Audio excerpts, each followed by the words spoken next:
Здравейте, аз съм Самил Петров и сега ще ви покажа как може да си купите един промокод с вашите пари в кеш баланса и съответно да го изпратите на друг акаунт, който да бъде активиран. Тъй като имам в кеш баланса $20, мога директно от тях да платя промокода. Отивам на шопинг и избирам Buy Now промо активационен код. След това ми се отварят възможностите, от които мога да платя кеш акаунт, Skrill, Bitcoin, Perfect Money или по банка. Аз ще платя в случая с кеш акаунта, избирам метода за плащане и съответно създаването на промокод. Промокода вече ми е създаден и сега мога да отида да видя къде се намира. Отивам на шопинг и от тук мога да видя промокода, който съм заплатил преди малко. Ето го промокода.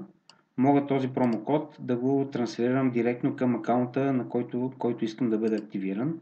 Затова натискам трансфер, избирам в случая активационен код.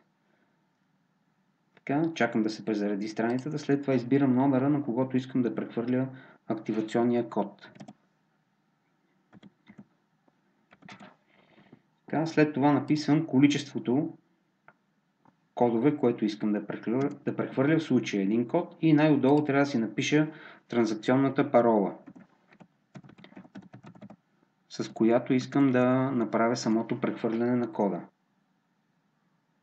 Така, и промокода вече е прехвърлен. Сега ще отида в другия офис, към когото прехвърлих промокода, за да видим къде е получен този промокод и как може да бъде активиран самия офис. Влизам в другия офис.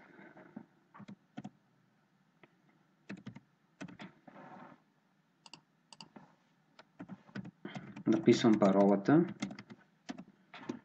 и ми се отваря самия офис. Тук виждам, че в този офис абсолютно нищо не мога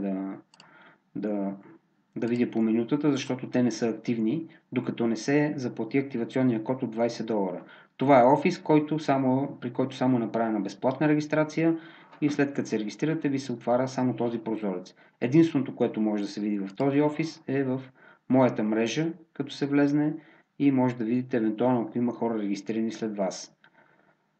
Сега ще отида на Upgrade Account и ще заплатя активационния код. Тук имам три възможности: с промокод, Skrill и Perfect Money. Като натисна промокод, съответно тук ми излиза кода, който съм получил от другия офис. Натискам върху него и той автоматично се зарежда вътре. Натискам активирай сега и вече офиса е активиран. По този начин става активирането на офиса с промокод от $20, който е закупен от друг офис. В някои от следващите видеа ще ви покажа как може да си закупите директно промокод от този офис чрез платежната система Skrill или чрез Perfect Money. Благодаря ви за вниманието и очаквайте следващите видеа.